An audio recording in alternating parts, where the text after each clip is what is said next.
Assalamualaikum warahmatullahi wabarakatuh. Saya Mio Muhammad Ali Faiman bin Muhammad Tarmizi, nombor matrik 049285.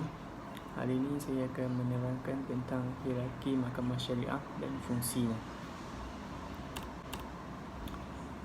Yang pertama, kedudukan mahkamah syariah. Mahkamah syariah negeri ditubuhkan mengikut enactment Undang-Undang Pentadbiran Islam Negeri. Kedua, mahkamah syariah hanya membicarakan kes sivil dan kes jenayah bagi orang-orang Islam. Seterusnya, struktur mahkamah syariah. Mahkamah syariah ni dia ada 3 peringkat. Yang pertama ialah mahkamah rendah syariah, yang kedua ialah mahkamah tinggi syariah, yang ketiga ialah mahkamah rayuan syariah. Seterusnya ialah bidang kuasa sivil mahkamah syariah. Mahkamah syariah ni ada 2 bidang kuasa. Yang pertama bidang kuasa sivil dan yang kedua bidang kuasa jenayah. Untuk bidang kuasa sivil mahkamah syariah ialah mahkamah syariah membicarakan kes-kes sivil seperti yang berikut. Yang pertama pertunangan, yang kedua matrimoni seperti perkahwinan, penceraian dan nafkah. Yang ketiga ialah hak terhadap anak, dan yang keempat ialah wakaf dan warisan harta pusaka. Bagi bidang kuasa jenayah mahkamah syariah, mahkamah syariah membicarakan kes-kes jenayah seperti yang berikut. Yang pertama ialah kesalahan matrimoni, iaitu berkahwin lebih daripada 4 orang isteri. Yang kedua ialah tidak membayar fitrah dan zakat, baitul mal. Yang ketiga ialah kesalahan mengambil anak angkat. Yang keempat ialah persetubuhan haram atau berzina. Yang kelima ialah tidak berpuasa. Yang keenam ialah berjudi. Yang ketujuh ialah jualan minuman keras seperti arak. Yang ke-8 ialah menyebarkan agama. Yang ke-9 ialah berkhalwat. Yang ke-10 ialah menyertai pertandingan ratu cantik atau memakai pakaian yang menjolok mata. Seterusnya, kaki tangan mahkamah syariah. Setiap kategori mahkamah syariah ada kaki tangan yang tersendiri.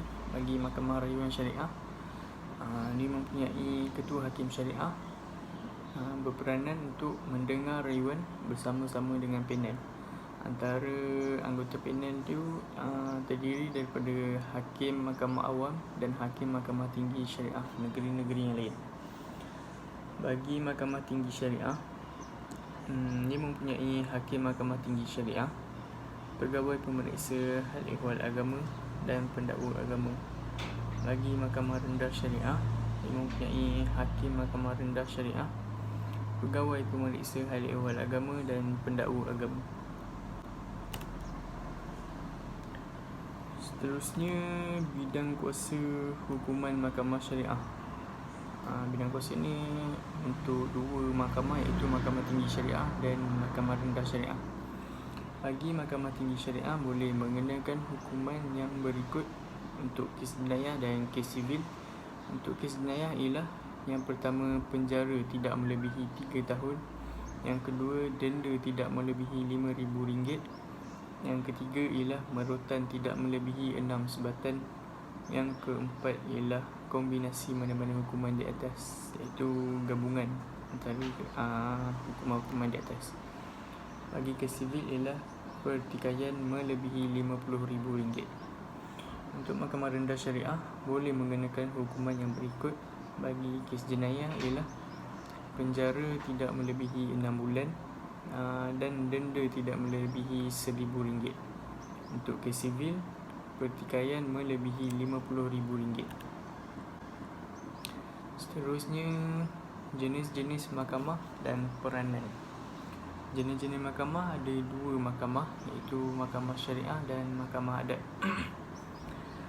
Peranan mahkamah syariah ialah untuk mengadili umat Islam, membicarakan kes sivil dan jenayah. Kes jenayah iaitu seperti berjudi, berzina, tidak berpuasa, ajaran sesat, berkhalwat, penderaan terhadap anak atau isteri. Bagi kes sivil iaitu seperti nafkah dan tanggungan perkahwinan, penceraian, wasiat, wakaf, pembagian harta dan sebagainya. Kesalahan yang besar akan dibicarakan di Mahkamah Tinggi Syariah, manakala kesalahan yang kecil akan dibicarakan di Mahkamah Rendah Syariah. Bagi Mahkamah Syariah Rayuan berperanan mendengar rayuan daripada Mahkamah Tinggi Syariah. Seterusnya ialah Mahkamah Adat. Mahkamah ini membicarakan kes pelanggaran adat dan suku-suku kaum di Sabah Sarawak.